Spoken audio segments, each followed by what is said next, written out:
Olá, bom dia!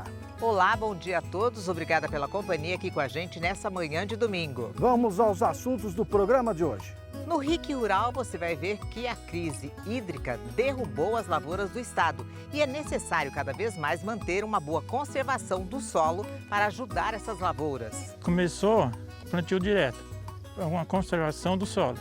Agora está com 3 anos que a gente optou para plantio de inverno, segunda safra de milho, com braquiária, com soja com braquiária.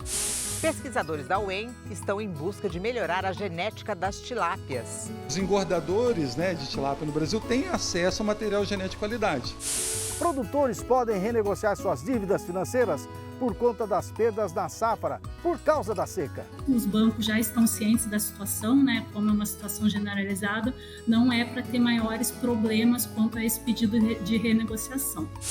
Meteorologista Luiz Renato Lazinski fala o que os mapas climáticos dizem sobre o clima no RIC Rural. O laninha ele provoca esses bloqueios na atmosfera, Ora ele permite que chova um pouco melhor, ora ele bloqueia a atmosfera, não permite que as frentes frias. Número de casos de raiva bovina no interior de Cascavel não para de subir. A raiva é uma doença infecciosa causada por um vírus, então ela demora no bovino um certo tempo no período de incubação. E no Sabor da Terra, uma deliciosa galinhada. O RIC Rural deste domingo está começando.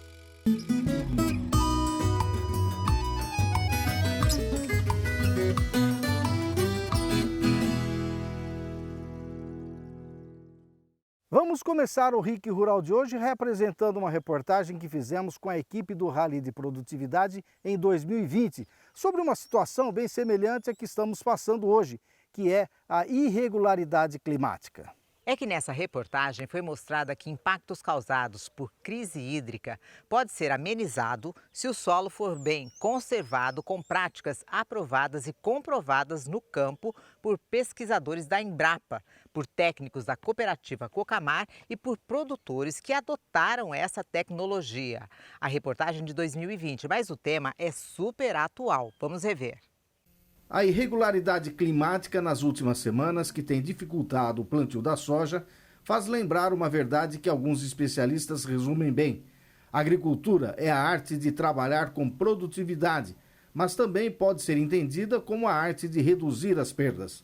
Isso porque materiais como sementes já chegam com todo o potencial produtivo. Então, o que poderia ser feito em uma propriedade para que se tenha produtividade e, ao mesmo tempo, ao longo de uma safra, as perdas sejam as menores possíveis? Foi para descobrir isso que a caravana do Rally de Produtividade esteve em Arapongas, no norte do Paraná, acompanhada de técnicos da Cocamar e da Embrapa. A viagem foi uma verdadeira aula do que se deve e do que se não deve fazer. Veja essas duas áreas visitadas que receberam o mesmo investimento em sementes e fertilizantes. Sem esquecer que o solo aqui apresenta características semelhantes, e o que determina a diferença entre elas é somente a maneira como o solo é conduzido. Vamos começar por essa área de 130 hectares, onde a soja se desenvolve bem. Aliás, encontrar uma lavoura bonita assim não tem sido uma tarefa muito fácil. Há 21 anos, os proprietários fazem plantio direto e há 3 aprimoraram o sistema para torná-lo mais sustentável e garantir colheitas maiores, adotando no inverno o consórcio milho e braquiária. A finalidade do consórcio é cobrir a superfície com a palha remanescente das duas culturas, para protegê-la da erosão, do sol forte e também para melhorar a qualidade do subsolo. Trabalhando assim com todo esse cuidado, é possível ter produtividade e, ao mesmo tempo, reduzir perdas causadas por interferências como a falta de chuvas, por exemplo. A gente começou com plantio direto, uma conservação do solo. Agora está com 3 anos que a gente optou para plantio de inverno, segunda safra de milho, com braquiária, com soja com braquiária, para ver a melhoração do solo, a compactação do solo, raizamento da planta é outra planta, o estresse da planta é bem menor. Em termos de produtividade? Olha, o primeiro ano que a gente teve o plantio de consórcio com milho, safrinha e braquiária, teve um desgaste, teve a baixa do normal. Mas do ano passado para cá, do segundo ano para cá, já teve em torno de 10, 15% melhoria De produção? de produção. Esse ano, o último ano agora, teve um estresse muito grande de chuva, da falta de chuva. Mas a produção foi boa. A gente chegou perto de 300 sacos por alqueire. Seu Paulo, a gente tem andado por aí e tem visto muito buva nas lavouras. Aqui não tem. Isso o senhor acha que é por quê? Então, é mais por causa do consórcio do milho com a braquiária. A cobertura segura o desenvolvimento da semente, não deixa a semente sair. Então, tá terminando, né? Eu acredito que daqui 2, 3 anos vai eliminar todo esse sistema aí de mato. Antes da gente continuar, vale dizer que a qualidade do solo é uma preocupação para a Cocamar e a Embrapa. Tanto que há 2 anos, em parceria, as duas deram início ao programa Supersolos, um trabalho inédito no país de mapeamento dos diferentes tipos de solos em mais de 2 dezenas de municípios das regiões norte e noroeste do Paraná. Voltando à primeira propriedade em Arapongas, a equipe técnica que acompanhou o rally analisou as plantas e coletou amostras para fazer um diagnóstico rápido de estrutura do solo, que permite saber, por exemplo, sobre a infiltração de água e o desenvolvimento das raízes, conforme explica o pesquisador da Embrapa, Henrique Di Biasi. Vamos lembrar que nós estamos passando por um déficit hídrico em todo o Paraná, praticamente, que é a falta de chuva, né? Não tem chovido. Aqui choveu no final de outubro e agora na semana passada nessa região aqui de Arapongas. O solo choveu pouco, 18 e 22 milímetros. Mas essa lavoura que nós estamos vendo aqui, ela tem mostrado um bom desenvolvimento. Eu estou aqui com o pesquisador da Embrapa, o Henrique Di Biasi. Henrique, o que dá para falar dessa palhada, o resultado numa planta dessa que você está segurando aí? Nós temos aqui uma situação ideal de manejo do solo, né? É uma área que, conforme o histórico, não é revolvida há 21 anos, é utilizado um sistema diversificado de produção com a consorciação da braquiária com o milho, e isso levou à produção de uma cobertura do solo invejável para a época que nós estamos vivendo. Essa cobertura do solo aqui, ela em primeiro lugar aumentou a infiltração de água no solo e com isso 100% da chuva, apesar de ter sido pouca, 100% da chuva foi aproveitada, né? Foi armazenada no solo. Além disso, essa cobertura ela reduziu as perdas de água por evaporação, ou seja, conservou mais a umidade no solo.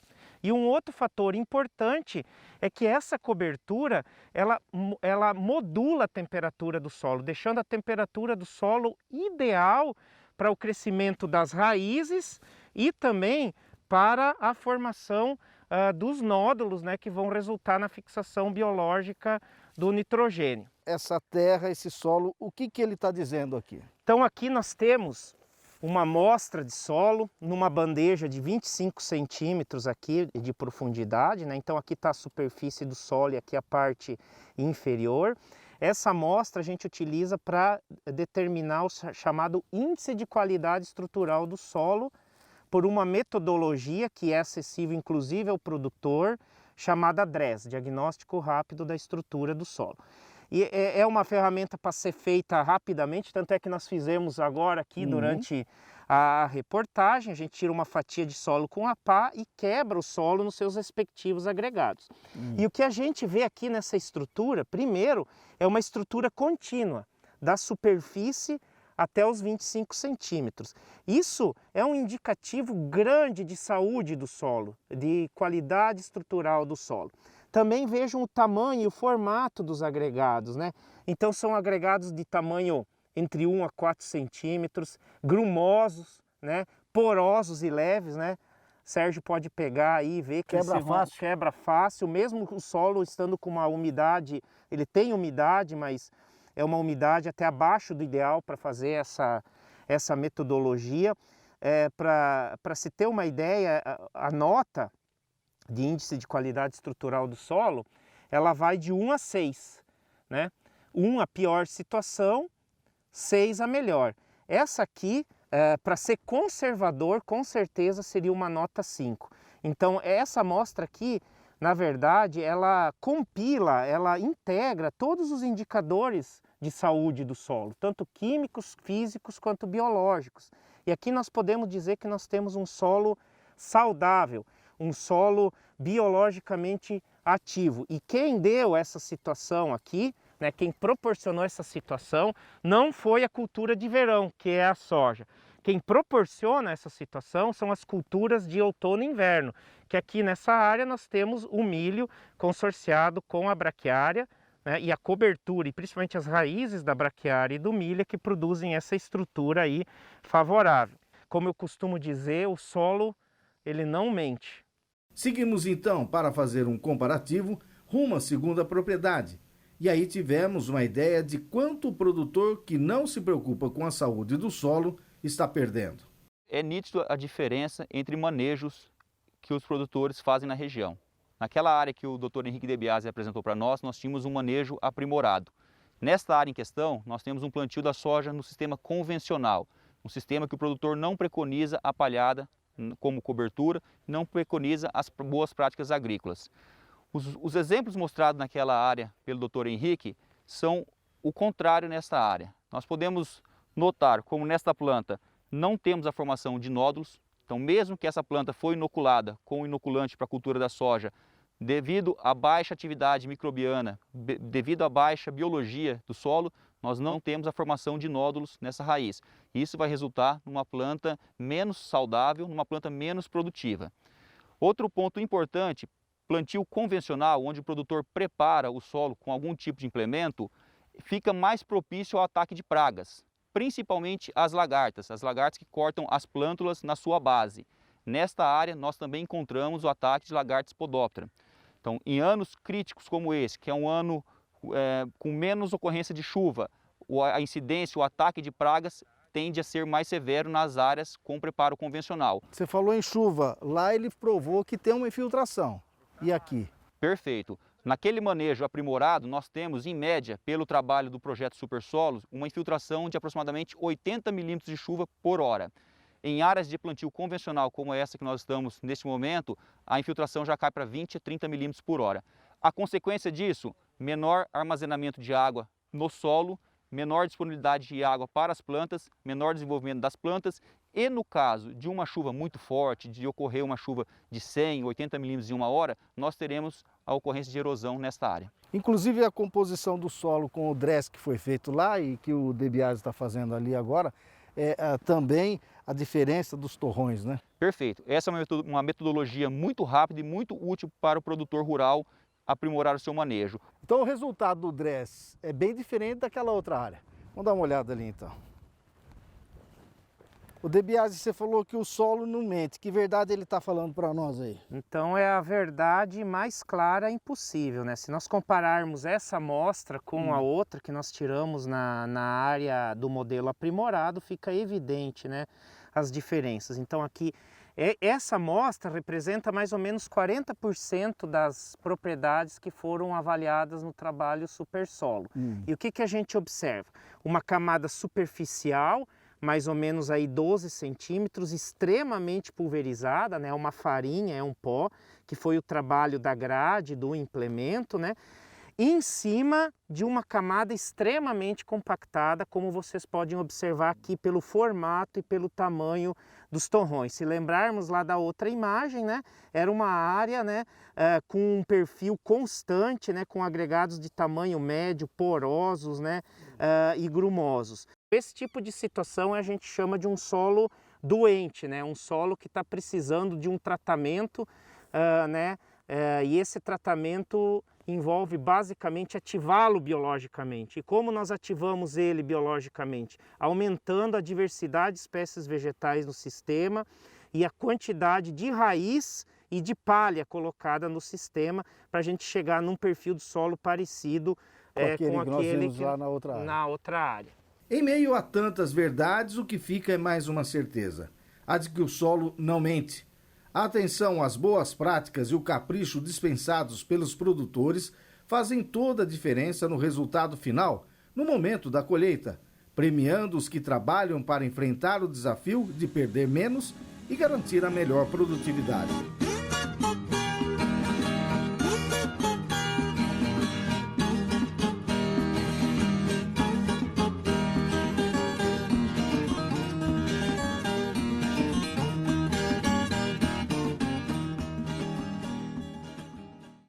E segue a colheita do arroz na região de Querência do Norte. Vamos às cotações. O café em coco, R$ 21,90 o quilo. O café beneficiado, R$ 1.330 a saca, média estadual. O arroz, R$ 85,00 a saca. O feijão carioca, R$ 260,00 a saca, média estadual. O feijão preto, melhor preço do estado, em Ponta Grossa, R$ 310,00 a saca.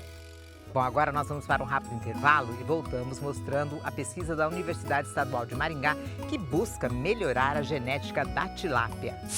E também com renegociação de dívidas financeiras por conta das perdas da safra, ocasionadas pela seca.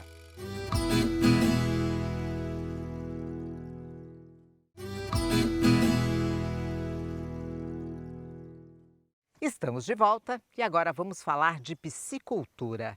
Pesquisadores da UEM estão em busca de um peixe de mais qualidade. Eles tentam melhorar a genética das tilápias. Vamos ver. O trabalho por aqui é observar semanalmente a reprodução das tilápias. Os pesquisadores separam casais melhorados geneticamente, em busca de um peixe de mais qualidade. Os animais aqui eles já estão acasalados, né? Eles formam a 13ª geração do programa de melhoramento.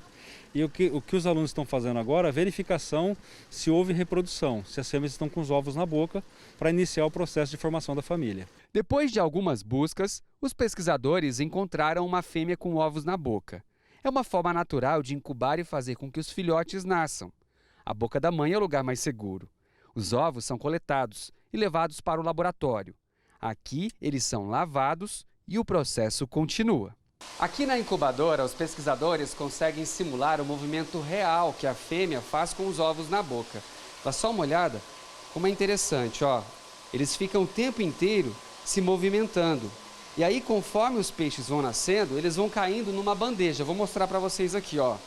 Aqui, por exemplo, eles já nasceram, ó. Já nasceram e estão ali, ó, se movimentando. Parece um trabalho simples, mas não. Existem muitos detalhes que os pesquisadores não podem descuidar. Essa água ela é recirculada, ela é filtrada, então um sistema de filtragem biológica e física. Depois essa água é aquecida para manter a temperatura constante e a oxigenação é medida diariamente para que garanta a boa qualidade da eclosão. Se faltar oxigênio aqui... Esse elemento é crucial, né? O oxigênio tem que estar acima de 5 miligramas para que possa sobreviver os animais. Assim que os alevinos, os filhotes de peixes, crescem, eles são separados e chipados. O processo é feito com anestésico, respeitando todos os protocolos de bem-estar animal. Depois da anestesia, o peixe sai dormindo do tanque e recebe o chip. Os pesquisadores passam uma pomada antibiótico no animal.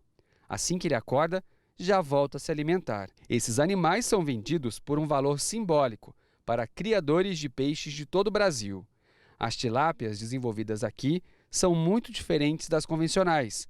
Foram selecionadas para atender o mercado de produção nacional de carne. E a partir desse programa, a gente desenvolve uma linha comercial de tilápia, que nós chamamos de Tilamax, que é distribuída na forma de matrizes para produtores de alevinos, que são pequenos produtores até produtores industriais. E isso faz com que os engordadores, né, de tilápia no Brasil tenham acesso a material genético de qualidade, que resulta, né, em menor tempo de cultivo, né, um peixe com maior rendimento de filé, e isso está associado a ganhos econômicos. Esse trabalho, que se tornou uma referência no Brasil, é feito na estação de piscicultura da Universidade Estadual de Maringá, no distrito de Floriano. A pesquisa começou em 2005, com a vinda de 30 famílias de tilápias da Malásia, maior referência em melhoramento genético de peixes no mundo. Aqui no Brasil, só a UEM faz esse trabalho de reprodução e distribuição das matrizes.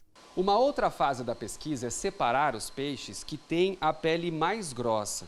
Essa pele está ajudando pessoas com queimaduras graves. É como se fosse um curativo biológico. Essa é uma parceria que nós temos com a Universidade Federal do Ceará. O hospital ele desenvolveu uma tecnologia de uso da pele para recuperação de queimaduras. Né? Hoje é uma técnica mundialmente já aplicada. E a gente agora está selecionando animais nessa característica para ter peles com mais colágeno. Peles mais espessas têm mais colágeno. E esse colágeno ele é cedido, né, da pele do peixe para a recuperação mais rápida das queimaduras. É ciência e pesquisa de Maringá ajudando o Brasil. Vem pessoas de todo o Brasil fazer desde graduação, pós-graduação, até outros estágios também. A gente recebe todo mundo, então é muito legal fazer parte desse trabalho. Dá orgulho mesmo. Dá orgulho, muito orgulho mesmo. As perdas pela seca na safra 2021-22 trouxeram desafios aos produtores rurais, que em boa parte terão de pedir a renegociação de dívidas de custeio e investimento.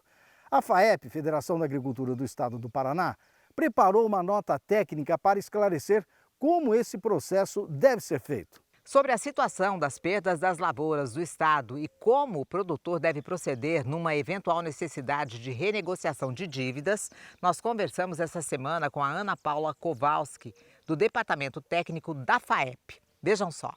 É uma seca generalizada, está afetando o estado inteiro em maior ou menor proporção. Como as chuvas foram, além de poucas, também muito irregulares, a gente também está tendo uma grande variação de perdas.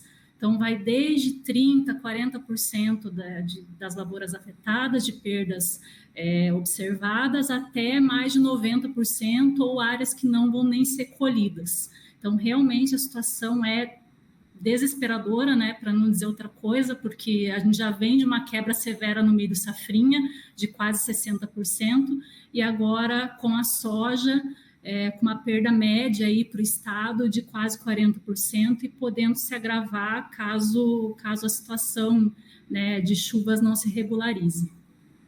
Pois é, no Brasil já se contabiliza 45 bilhões de reais com prejuízos pela seca. Aqui no Paraná, segundo o DERAL, 25,6 bilhões de reais vão deixar de circular aí nas nossas economias. Agora, produtores aí da região oeste que foram mais afetados, né, aqui na região noroeste também, na região norte ainda não tanto, né, já tem ali uma perda menor de 15% a 20%. Mas esses produtores, Ana, que tiveram um problema sério na sua lavoura, o que a FAEP está orientando? A gente falou sobre a renegociação de dívidas. Como é que ele faz isso? Como ele comprovar que, de fato, ele tem direito a essa renegociação? Mesmo as perdas mais pequenas, até essas de maior proporção, como no Oeste, que você citou, que a gente viu uma média de 75% de perda até, esses produtores podem acessar esse mecanismo de renegociação de dívidas. Ele já é previsto no Manual de Crédito Rural, então qualquer produtor que contratou crédito rural no âmbito, né, do financiamento federal, numa instituição financeira que trabalhe com os recursos do governo, pode pedir essa renegociação. Então, nós fizemos, como vieram muitas dúvidas de como proceder, os documentos a entregar, qual produtor tem direito, a gente fez uma nota técnica orientando, está disponível no site do Sistema FAEP, e basicamente esse produtor precisa, assim que tiver as perdas apuradas, não precisa aguardar colher, ele pode já procurar a instituição financeira dele, e um dos principais documentos que ele vai precisar entregar é um laudo de perdas, né, assinado por um responsável técnico, um assistente técnico, que fale o que afetou a lavoura dele e em que proporção, né, qual a proporção das perdas. Então, isso já é previsto, os bancos já estão cientes da situação, né, como é uma situação generalizada, não é para ter maiores problemas quanto a esse pedido de renegociação.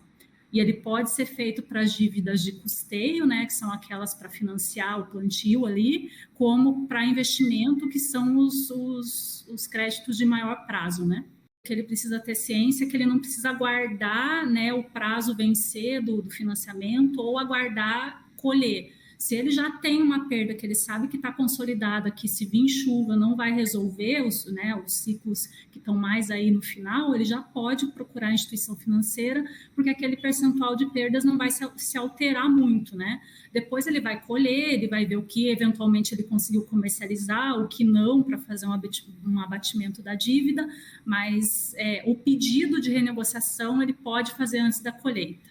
E você já tem mais ou menos os prazos dessa renegociação, o que é que ele pode conseguir ou o que é que ele pode pleitear? A análise ela é caso a caso, então ele vai precisar realmente sentar com o gerente para verificar a capacidade de pagamento dele, quanto que ele efetivamente perdeu, porque aquilo que ele conseguir comercializar serve como um abatimento da dívida. Se ele tiver um seguro rural, a indenização vai cobrir uma parte da dívida. Se ele tiver Proagro, a mesma coisa. Então, vai ser uma análise caso a caso mesmo, de quantas parcelas ele vai precisar até quitar essa dívida. E o milho segue em alta no Paraná. Essa semana chegou a R$ 100 a comercialização no porto para embarque imediato. Vamos às cotações. O milho, R$ 90 a saca em várias praças do estado. A soja alta nas cotações, R$ 164, média estadual. O trigo, R$ 90 a saca em várias praças do Paraná, R$ 92 em Cascavel. E a raiz de mandioca, R$ 690, média estadual. Nós vamos para um rápido intervalo e voltamos com o meteorologista Luiz Renato Lazinski, falando sobre o clima para a safrinha que está chegando. E ainda hoje tem no Sabor da Terra a deliciosa receita da galinhada.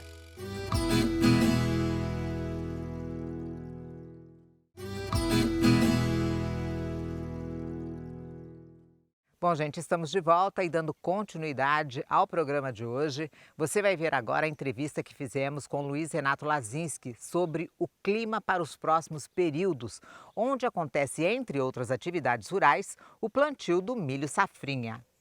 Não muda muito do que nós estamos vendo, tá certo? Nós vamos continuar aí, pelo menos agora, esse final de janeiro, até a primeira quinzena de fevereiro. Você pode reparar que melhorou um pouco as condições de chuva aqui no Centro-Sul, inclusive na Argentina, no Rio Grande do Sul. Claro, não são chuvas ideais, não são aquelas chuvas homogêneas, são aquelas chuvas de pancadas, não é? Bem manchada, chove num canto, não chove no outro, um pega 10, um pega 50, outro não pega nada, né? E outra coisa, essas chuvas quando vêm, elas vêm acompanhadas de trovoada, rajada de vento, granizo. Então são chuvas que quando vêm, elas vêm acompanhadas aí, esses temporais de verão, né? Isso vai continuar. Por um lado é bom que você tenha chuva, né? Mas elas são muito irregulares. Isso deve continuar até meados de fevereiro, essas pancadas de chuva.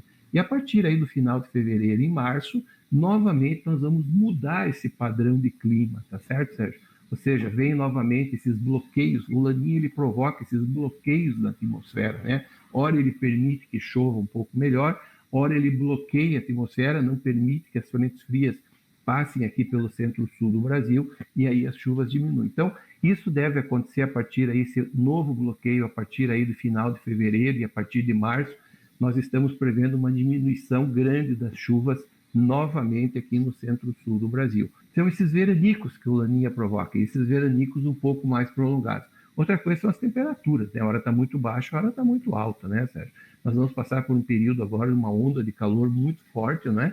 Semana que vem, principalmente domingo, segunda e terça-feira, devem ser os dias mais quentes. Só para você ter uma ideia, aqui no Paraná, muitas cidades aí do oeste, do norte do estado, sudoeste também, devem chegar perto dos 40 ou passar um pouco dos 40 graus, né? Depois disso diminui a partir de quarta, quinta-feira, volta a chover um pouco melhor, né? Na próxima semana, e aí as temperaturas voltam ao normal. Mas, de uma maneira geral, esse Laninha está aí, não é uma Laninha, um fenômeno muito fraco, um fenômeno de intensidade moderada, forte, e a tendência, pelo que a gente tem analisado os mapas, os prognósticos por aí, a tendência é que esse Laninha se prolongue, pelo menos ao longo de todo esse primeiro semestre, e acredito que até o início da primavera, até o início do plantio da próxima safra de verão, nós ainda vamos estar sob a influência dessa Laninha. Claro, ele vai diminuindo de intensidade agora em diante, né, Sérgio? Mas nós vamos estar ainda sob a influência do Laninha, pelo menos durante toda a nossa safrinha de milho, as safras de inverno, que temos trigo, cevada, né? E o início da próxima safra de verão, que é na primavera. Não é que não vai chover, o pessoal diz, lá veio o Lazinski dizer que não chove. Não, não é que não vai chover. Mas o problema é que as chuvas vão ser muito irregulares e muito abaixo da média, né, Sérgio? Um pega, o outro não pega. Entendeu como é que é? Outra coisa que vale a pena chamar a atenção, como eu falei, essas temperaturas altas, é a questão das temperaturas, né? Em anos de Laninha, você tem as ondas de frio chegando aqui no centro-sul do Brasil muito cedo e vão embora mais tarde. Os nossos invernos são mais rigorosos, né? Foi praticamente, nós tivemos ano passado uma Laninha um pouco mais fraca, nós tivemos temperatura aqui no Paraná de até 8 abaixo de zero, se eu não me engano, em julho, General Carneiro chegou a 7,9 negativos abaixo de zero, né? E o frio chegou cedo. Em algumas áreas do sul do estado, em abril, nós já tivemos algumas geadas. E esse ano nós já estamos tendo geada. Tivemos 2 ou 3 geadas ali na Serra Gaúcha, ali na região de São Joaquim, Santa Catarina, ali, com algumas, claro, geada fraca, intensidade, não atrapalha a agricultura. Mas são ondas de frio que já aparecem, né, em janeiro, certo? Então, o frio chega cedo e o frio vai embora mais tarde esse ano, tá? Então, além de você correr o risco de pegar o veranico na safrinha de milho, lá no final do ciclo da safrinha, você ainda corre o risco de pegar uma onda de frio muito forte, certo? E vamos aos preços da carne no Paraná. O suíno, R$ 5,50 o quilo, média estadual. Vaca gorda, R$ 295. E o boi gordo, R$ 325. O melhor preço da arroba em Londrina. E o número de casos de raiva bovina no interior de Cascavel não para de subir. A ADAPAR, Agência de Defesa Agropecuária do Paraná, já confirmou novos casos. E não tem jeito, o melhor caminho para a prevenção é a imunização do rebanho. Vamos ver por quê. São sinais bem claros de que o animal não está bem. Todo produtor que tiver um animal com sintomatologia nervosa alterada, então andar cambaleante, paralisia de membros, salivação intensa ou alteração de comportamento, esses sinais são sugestivos de raiva. Há anos, a região oeste sofre com surtos de raiva bovina. Depois de algum tempo controlada, a doença voltou a aparecer. No começo do ano passado, bois e vacas de propriedades rurais de Cascavel e cidades próximas morreram por conta do vírus. Agora, novamente, novos casos de raiva foram identificados e preocupam os produtores. A raiva é uma doença infecciosa causada por um vírus, então ela demora no bovino um certo tempo no período de incubação. Quando você detecta um caso, consequentemente aparecerão outros, porque o problema já veio de algum tempo. Até agora já foram identificados pelo menos 10 casos de raiva bovina em rebanhos aqui da nossa região. Além de muitas vezes provocar a morte do animal, a raiva também é bem perigosa porque ela pode ser transmitida para nós, seres humanos. A raiva é transmitida pelos morcegos.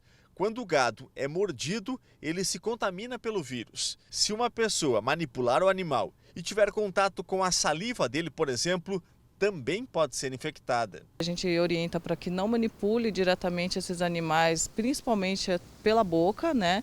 Porque a maior contaminação do animal para o ser humano, daí é esse acidente através de pequenos ferimentos que ele coloca a mão na boca do animal.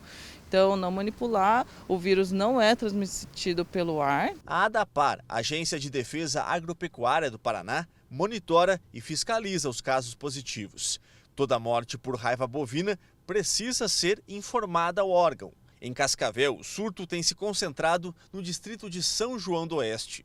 Hoje, 4 novos casos de mortes por suspeita de raiva estão sendo verificados. Para evitar a doença, os pecuaristas precisam vacinar o rebanho. A vacina, rápida e barata, é a melhor forma de proteger os animais. O que há de se fazer é a conscientização do produtor rural para que nessas regiões específicas a vacinação seja realmente eficiente, bem como o produtor tem que estar de olho, cuidando do seu rebanho, estar atento ao seu rebanho para ver a presença, se detectar a presença ou não de morcegos hematófagos.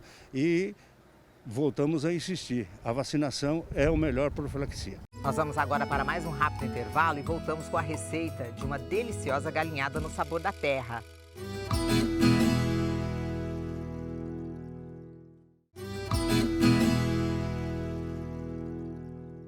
E agora, sabor da terra.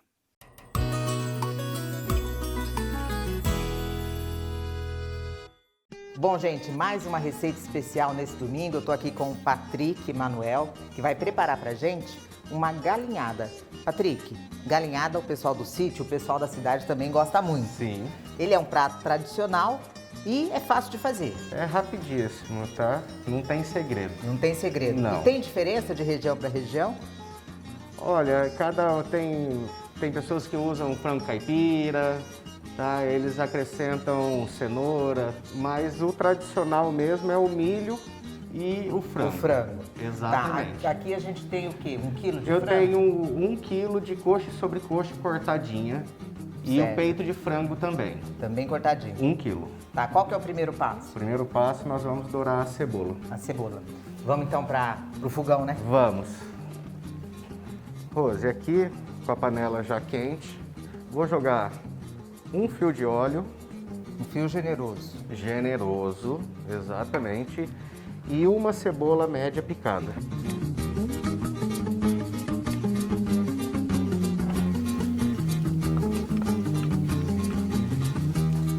Na sequência, já vou acrescentar o alho. O alho aqui, ele está batido, então eu posso colocar o equivalente a 3 dentes de alho.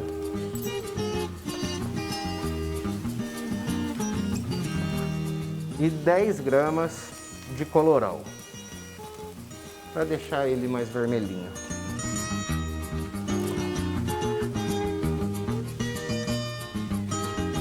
Você pode ver que eu não esperei nem murchar tanto a cebola, porque eu já vou colocando os pedacinhos de frango.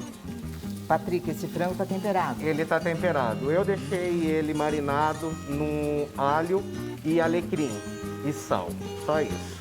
De um dia para o outro, mas você pode fazer isso 2 horas antes.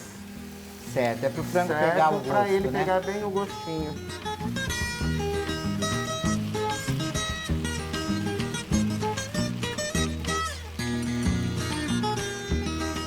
Pessoal, vocês viram que está bem douradinho já o frango, né? Tá? Agora eu vou despejar 2 xícaras de arroz. É o arroz parboilizado que eu estou usando. Você pode usar o agulhinha, o integral fica muito gostoso também. Aqui eu vou ter para 2 xícaras de arroz 800 ml de caldo de galinha, tá? Esse caldo você mesmo que fez? Esse caldo eu fiz, mas você pode comprar ele já nos mercados e pode também a opção de caldo de legumes, que também fica muito gostoso.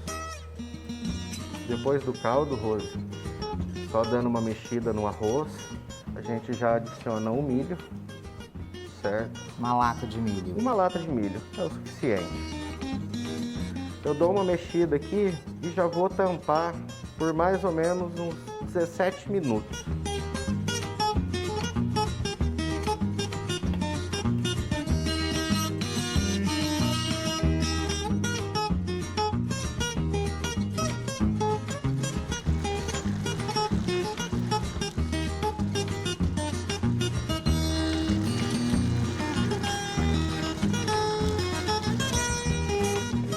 Tá na hora, né, Patrick?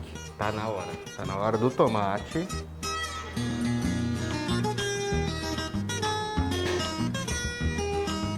Quanto de tomate tem aí, Patrick? Aqui tem 2 tomates pequenos.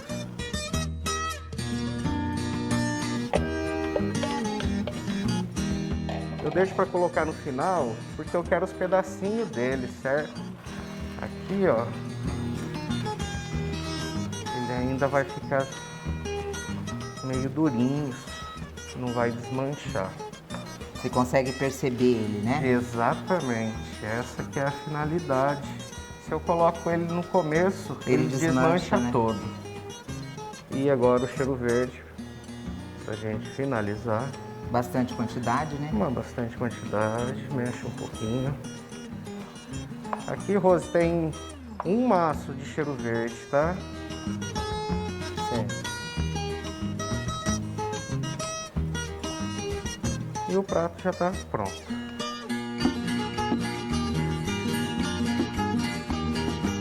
Bom, gente, chegou a hora de nós experimentarmos a nossa receita. O Patrick vai me servir aqui. O cheiro tá delicioso. Tá bom, Patrick. Vou pegar uma saladinha aqui de agrião, né? Agrião. Tem tudo a ver, viu, gente? Combina com a galinhada. Isso. Tomatinho cereja. E agora é só experimentar. Cheirinho daqui, ó. Eu já tô sentindo o cheirinho do cheiro verde. Uma delícia. Do arroz subindo, gente. Milho também, eu adoro milho. Vamos ver se eu passei no teste.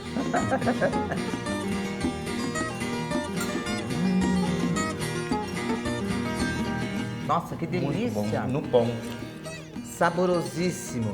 Dá pra sentir o gosto do frango no arroz, gente. Ó, não comi o frango ainda. Só o arroz. Lembrando que o frango, gente, nós tiramos toda a pele dele, né? Quem não pode ir com gordura.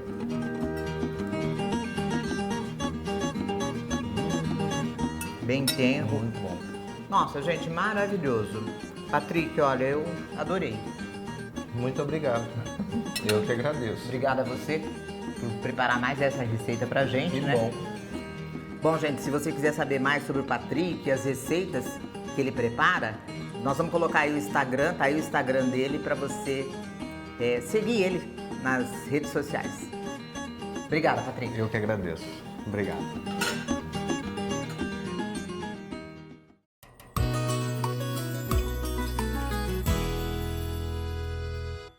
Gostaram? Nós também. As receitas e as reportagens mostradas no programa desse domingo você encontra no nosso canal do YouTube, que já tem mais de 243 mil inscritos. youtube.com/RicRural. Se inscreva no nosso canal do YouTube e não se esqueça de clicar no sininho para ficar sempre atualizado. E você que acompanha a gente no YouTube pode nos seguir também no Instagram.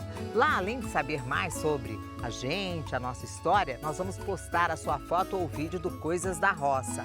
O nosso Instagram é Sérgio e Rose, ok? Bom, e por hoje é só. Nós vamos ficando por aqui. Para você, uma boa semana. Obrigada pela companhia nesta linda manhã de domingo e até o próximo programa. Até lá, gente. Tchau.